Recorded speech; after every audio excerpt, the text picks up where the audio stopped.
रहीम द्वारा रचित दोहे पढ़ेंगे जो आपकी पाठ्य पुस्तक स्पर्श के पद भाग के 2 में है।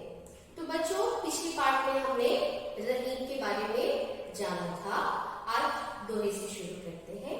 पहला दोहा है, रहीमन धागा प्रेम का मत तोड़ो चटकाए, टूटे से फिर ना मिले गांठ परी जाए। तो बच्चों, यहाँ पे रहीमदास जी कहते हैं कि रहीमन धागा प्रेम का, जो हमारे आत्मीय संबंध, जो प्रेम के संबंध होते हैं, वो उस धागा के समान होते हैं। अर्थात जो संबंध धागा रूपी जो संबंध है उसे मत तोड़ो चटकाए। चटकाए मतलब चटकाकर, ठीक है। तो उसे तोड़ने के लिए मना करते हैं, अर्थात बीच में कुछ ऐसे भाव जिसके कारण हमारे जो संबंध है वो टूट जाता है, वो नहीं होना चाहिए, ठीक है। टूटे से फिर ना मिले गांठ परी जाए। गांठ मतलब होता है वो जो धागा बांधते हैं उसके बाद जो हम गांठ लगाते हैं वही गांठ। तो यहाँ रहीम जी कहते हैं कि ये ऐसे संबंध जो प्रेम के संबंध है उसे हमें कभी तोड़ना नहीं चाहिए, क्योंकि एक बार अगर वो टूट गए तो उसमें गांठ परी जाए, मीन्स पड़ जाता है। तो बच्चों देखो, जिस तरीके से कोई आप धागा लीजिए और वो अगर बीच से चटक कर टूट जाता है तो दोबारा आप उसको जोड़ना चाहे भी तो जुड़ तो जा सकता है, लेकिन बीच में गांठें रह जाएंगी। उसी प्रकार हमारे जो संबंध है, हमारे जो आपसी आत्मीय प्रेम संबंध है, उनको भी हमें संभाल कर रखना पड़ता है। हमारी बातों से, हमारे भाव से उसे कभी भी कोई भी ठेस नहीं पहुंचानी चाहिए, क्योंकि अगर दो लोगों के प्रेम संबंधों के बीच थोड़ी सी भी खटास या कुछ भी टूट जाए तो उसे फिर आप जितना भी जोड़ने की कोशिश करें वो कभी भी जुड़ेगा नहीं, और अगर जुड़ भी गया तो धागा के समान एक गांठ रह जाएगा। तो बच्चों, आप समझ रहे होंगे, रहीमन धागा प्रेम का मत तोड़ो चटकाए, मतलब रहीम जी कहते हैं कि यह जो प्रेम संबंध है वो धागा रूपी प्रेम संबंध मत तोड़ो, मत चटकाओ। क्यों? क्योंकि टूटे से फिर ना मिले और मिले गांठ परी जाए। बच्चों, दूसरे दोहा की तरफ बढ़ते हुए हम कहते हैं, रहीमन निज मन की विथा मन ही राखो गोय, सुनी अच्छी लहने लोग सब बांटी न लहने कोई। तो पहले थोड़ा शब्दार्थ जाने। रहीमन निज मन की विथा, यहाँ रहीमन शब्द रहीम जी के लिए आया है। तो रहीम जी कहते हैं कि निज मतलब अपना, निज मीन्स अपने, मन की विथा, मन मीन्स अपने मन की विथा। विथा मतलब होता है व्यथा और दुख। विथा शब्द व्यथा से बना है, अर्थात दुख से। तो रहीम जी क्या कहते हैं, रहीमन निज मन की विथा। रहीम जी कहते हैं अपने मन के दुख, वेदना, कष्ट को मन ही राखो गोय। मन ही राखो मतलब मन में ही रखिए। राखो मीन्स रखना, ठीक है। और गोय मीन्स छिपाकर, गोय मीन्स छिपा कर। तो क्या कहते हैं रहीम जी, अपने मन की विधा, अपने मन का कष्ट को आप अपने ही मन में रखिए, छिपा कर रखिए, ठीक है। सुनी मीन्स सुन लेंगे सभी लोग।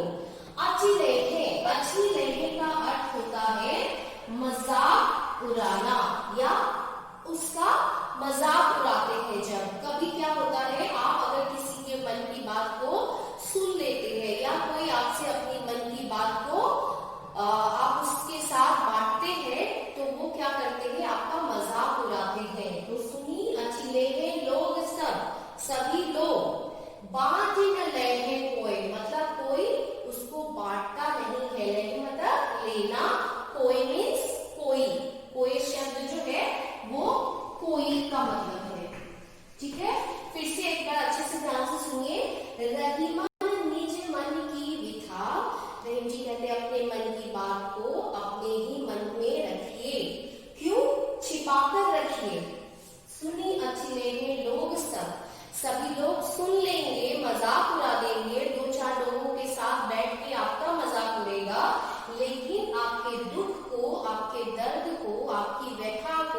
आपकी विधा को कोई नहीं बांटेगा। तो यहाँ हम लोगों ने रहीम जी के पहले दोहे को पढ़ा और उसका अर्थ जाने। और अब आते हैं तीसरे दोहे की। तो बच्चों अब तीसरा दोहा पढ़ेंगे। एके साधे सब सधे, सब साधे सब जाय, रहीमन मूल ही सींचिबो, फूले फले अघाय। यहाँ पहले शब्दों के कुछ अर्थ जान ले। एके मीन्स एक, साधे मतलब साधना करना, सब जानते ही हैं आप सभी को, और मूलही, मूलही मीन्स जड़, मूलही मीन्स जड़, रूट, सींचिबो मतलब सींचना, फूले फले अघाय मतलब फलना फूलना, ठीक है। अघाय, अघाय मतलब होता है तृप्त हो जाना। क्या होता है? तृप्त हो जाना। तो अभी अब इस दोहे को हम समझने की कोशिश करेंगे। एके साधे सब सधे, रहीम जी कहते हैं कि एक ही चीज के पीछे हमें एक ही कार्य को करना चाहिए। सब साधे सब जाए, एक ऐसा कार्य, एक ऐसे ईश्वर की प्रार्थना, अर्थात हमें एक मार्ग चुनना चाहिए। उसको साधना करने से, उसकी साधना करने से सभी की साधना हो जाती है। जिस प्रकार रहीमन मूल ही सींचिबो, जिस प्रकार से उन्होंने उदाहरण देते हुए कहा कि अगर एक पेड़ है और पेड़ के जड़ को अगर आप सींचते हैं अर्थात जड़ में पानी डालते हैं, तो उसका पूरा तना, उसका जो पत्ते हैं वो सभी क्या होते हैं? तृप्त हो जाते हैं, फल फूल के अघाय हो जाते हैं, अर्थात पूरा फल फूल जाता है, वो पूरा पेड़ एक सुंदर रूप ले लेता है। उसी प्रकार एक ईश्वर की प्रार्थना करने से आपके सारे कष्ट दूर हो जाएंगे, आपको अलग अलग जगह भटकने की जरूरत नहीं है। ठीक है बच्चों, अभी हम चौथा दोहा पढ़ेंगे।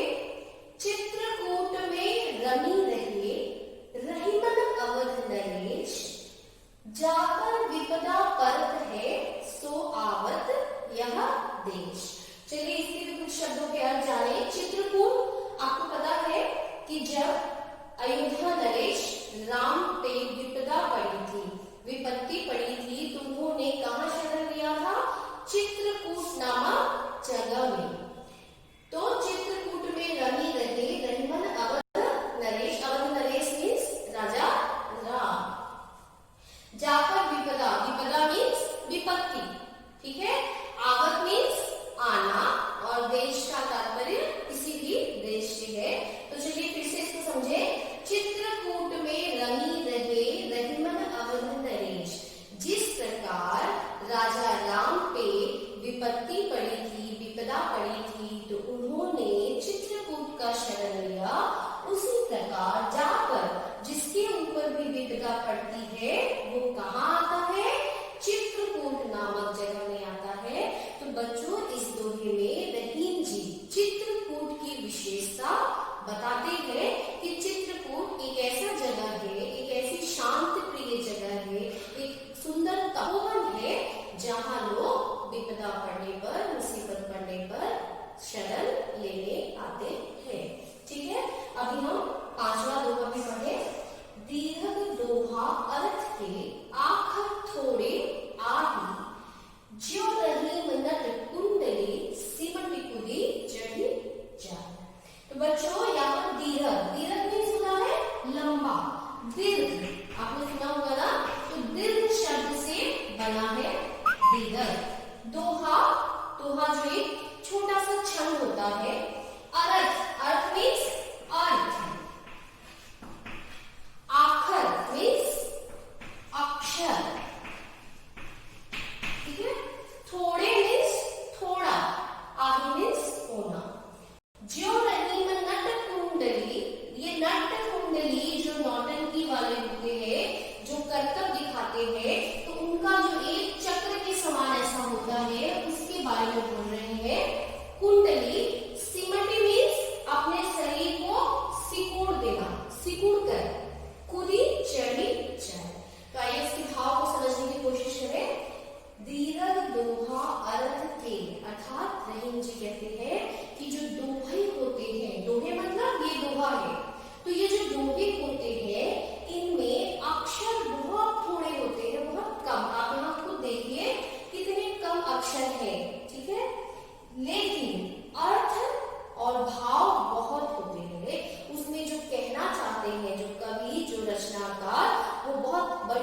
बातें उस छोटे से दोहे के अंदर वो कह जाती है। जिस प्रकार रहीम जी कहते हैं नट कुंडली, अर्थात जो नौटंकी करने वाले जो कलाकार होते हैं, इस कुंडली के अंदर से अपने पूरे बड़े शरीर को सिकुड़ कर अंदर से घुसते हुए निकल जाते हैं।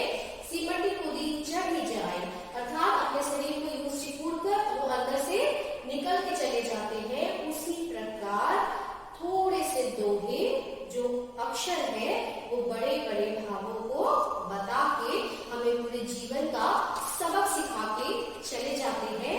तो इसके बाद बच्चे हम आगे और दोहा पढ़ेंगे। तो आइए बच्चों, अब हम लोग छठे दोहे को पढ़ते हैं।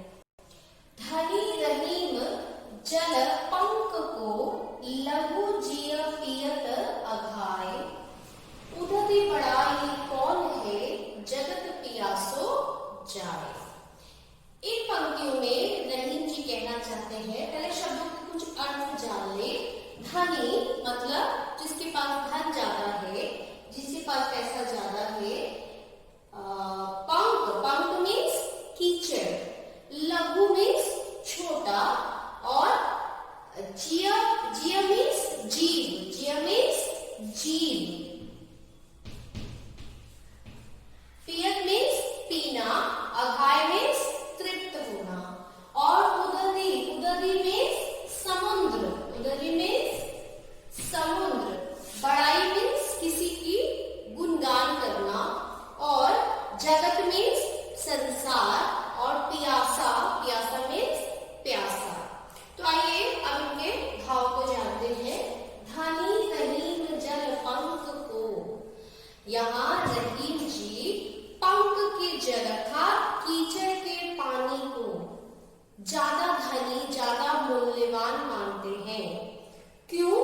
क्योंकि वह लघु जीव, मतलब जो छोटे छोटे जीव होते हैं जो कीचड़ में पाए जाते हैं, वो कीचड़ के पानी को पीकर क्या करते हैं? तृप्त हो जाते हैं, अर्थात अपनी प्यास बुझाते हैं। उसी प्रकार समुद्र अर्थात उदधि की बड़ाई कौन है, मतलब उदधि इतना बड़ा समुद्र है लेकिन उसकी कोई बड़ाई नहीं है, अर्थात वो मूल्यवान नहीं है। क्योंकि ऐसा है कि तुम अगर समुद्र के पास जाओ या कोई भी, तो वो प्यासा रह जाता है। क्यों? क्योंकि समुद्र में इतना विशाल पानी का मात्रा होते हुए भी वो किसी एक व्यक्ति की भी प्यास नहीं बुझा सकता है। तो बच्चों, अब आप इसके भाव को और अच्छे से समझने की कोशिश कीजिए। यहाँ रहीम जी कहते हैं उस पंख अर्थात कीचड़ की जल का बड़ाई करते हैं, मूल्यवान बताते हैं, क्योंकि वह कुछ कुछ कीड़ों मकोड़ों के प्यास बुझाने के काम आता है, लेकिन समुद्र जो है उसका कोई मूल्य नहीं है, क्योंकि वह किसी भी जीव की प्यास बुझाने में कामयाब नहीं होता है। तो बच्चों, यहाँ रहीम जी कहते हैं कि कोई भी मनुष्य जो काम आ सके, जो दूसरों की भलाई के काम आ सके, वही मनुष्य मूल्यवान अर्थात धनी है। अब आते हैं दूसरे अर्थात सातवें दोहे की ओर। नाद रिझी तन देत मृग, नट धन हेत समेत, अते रहीम पशु से अधिक, रीझौ कछुना दे। तो बच्चों, नाद, नाद मीन्स साउंड, मतलब आवाज। क्या होता है? स्वर। और जब हम जैसे ढोलक बजाते हैं तो वो नाद होता है, अर्थात वो साउंड निकलता है।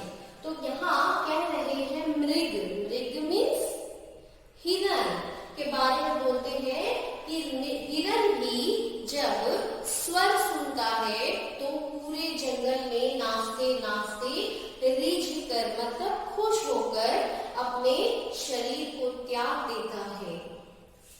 और नट धन हेत समेत, और जो नट होते हैं उसका भी जो कर्तव्य होते हैं उसको भी देख के लोग धन देते हैं। लेकिन जो मन रहीम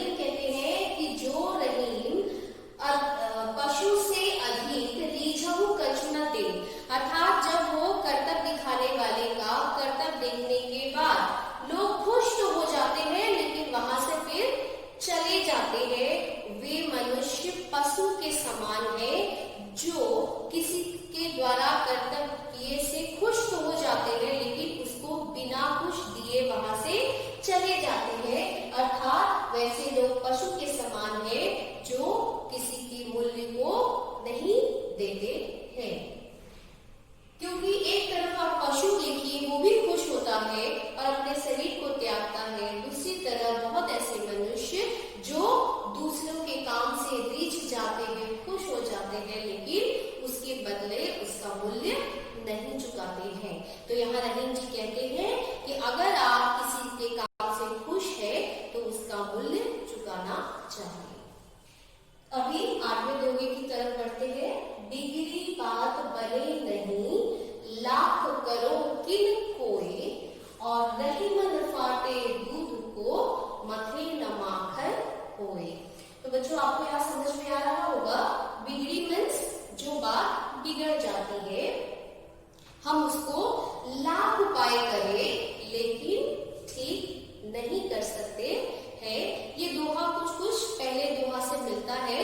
पहले दोहा में हम लोगों ने क्या पढ़ा था कि किस तरीके से प्रेम संबंध जब टूटता है तो एक गांठ रह जाता है। यहाँ पे भी भाव वही है कि आप बिगड़ी जो बात है उसको और बिगड़ने ना दे, क्योंकि एक बार जो फाटे दूध मथने मीन्स मथना, वो जो मथा जाता है उससे मक्खन निकाला जाता है। तो फटे हुए दूध को मथे न माखन होए, मतलब एक बार अगर दूध फट जाता है वापस आप उससे मक्खन नहीं निकाल सकते हैं। उसी प्रकार आपको किसी के साथ संबंध को, बात को बिगड़ने नहीं देना है। अगर एक बार संबंध बिगड़ गया तो वो वापस ठीक नहीं हो पाता है। जिस प्रकार की रहीम जी कहते हैं कि एक बार फटे हुए दूध से आप मक्खन नहीं निकाल सकते हैं। बच्चों अभी और दोहा बचा हुआ है, तो अगला दोहा हम पढ़ते हैं। तो बच्चों आइए अब हम लोग 9वां दोहा पढ़ते हैं। आपके पाठ्य पुस्तक में कुल 11 दोहे हैं। रहीमन देखी बड़ेन को, लघु नदी जिए डाली, जहां काम आवे सुई, कहा करे तरवारी। तो रहीम जी यहाँ पे बहुत सुंदर एक भाव को लेके प्रस्तुत है।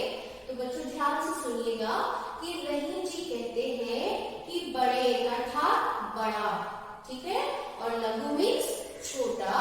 तो कहते हैं कि जब आप किसी बड़े वस्तु को देखते हैं तो छोटे वस्तु को त्यागना नहीं चाहिए, क्योंकि हर वस्तु का अपना महत्व है। और इसी को रहीमदास जी बताते हुए फिर से कहते हैं, उदाहरण देते हुए कहते हैं कि जहां काम आवे सुई अर्थात नीडल, और कहा करे तलवारी, मीन्स तलवार। तो जहां अगर हमको कपड़े सीने का काम है तो वहां क्या हम तलवार से कपड़ा सी सकते हैं? नहीं सी सकते हैं।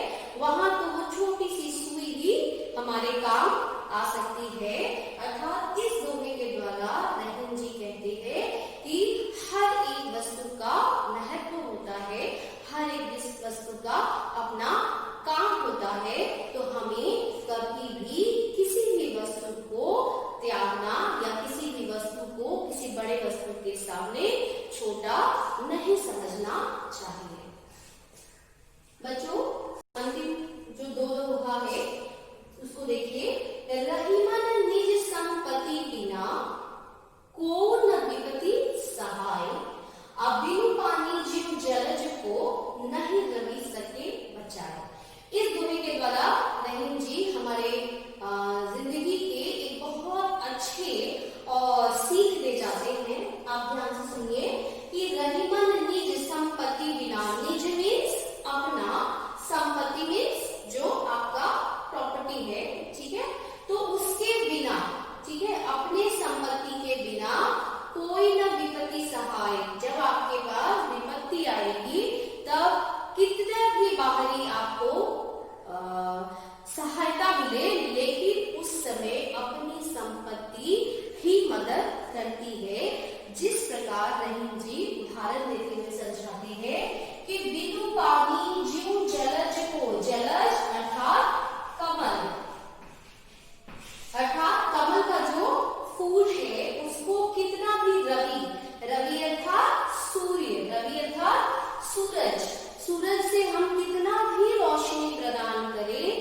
नहीं रह सकता है, उसी प्रकार अपनी संपत्ति के द्वारा ही मनुष्य विपत्ति के समय अपनी रक्षा कर सकता है। यहाँ रहीम जी और एक बात कहना चाहते हैं कि मनुष्य को अपने लिए संपत्ति रखना चाहिए। बच्चों, अब अंतिम दोहा जो है उसको देखिए। रहीमन पानी राखिए, बिन पानी सब सून। ठीक है, पानी गए न ऊपरे, मोती मानुष चून। यहाँ हम 3 विशेष बात करेंगे। ठीक है, तो यहाँ रहीम जी कहते हैं कि रहीमन पानी राखिए, बिन पानी सब सून। अर्थात अगर इसके शाब्दिक अर्थ पे जाए तो रहीम जी कहते हैं कि मनुष्य को पानी रखना चाहिए, क्योंकि उसके बिना कुछ संभव नहीं है। ये आपको भी पता है, लेकिन यहाँ भाव क्या है वो जाने हम। यहाँ पानी का अर्थ मनुष्य का अपना सम्मान है। तो ये जो सम्मान है, मनुष्य को अपनी सम्मान, अपनी इज्जत की रक्षा खुद करनी चाहिए, क्योंकि मनुष्य का वही जो है असली चमक है। तो यहाँ देखिए, पानी गए न ऊपरे, मतलब पानी के बिना इस तीनों चीजों का महत्व नहीं है। उसको आप समझिए। मोती, ये मोती जो है जब सीप में पड़ता है, सीप में जब पानी पड़ता है तब वो मोती का निर्माण होता है और उसकी चमक बढ़ जाती है। तो पानी के बिना मोती में चमक नहीं है। मनुष्य भी अगर अपनी इज्जत को संभाल के नहीं रखता है तो उसका भी कोई चमक नहीं है। उसी प्रकार चून मीन्स आटा, अर्थात आटा भी बिना पानी के उसका उपयोग संभव नहीं है। तो देखिए, फिर से एक बार देखिए, रहीम जी कहते हैं कि मनुष्य को अपना पानी, अपना सम्मान खुद बना के रखना चाहिए, क्योंकि जिस प्रकार मोती और चून बिना पानी के कुछ नहीं है, उसी प्रकार मनुष्य भी बिना मान सम्मान के, बिना इज्जत के कुछ नहीं है। तो बच्चों, ये था आपके कुल 11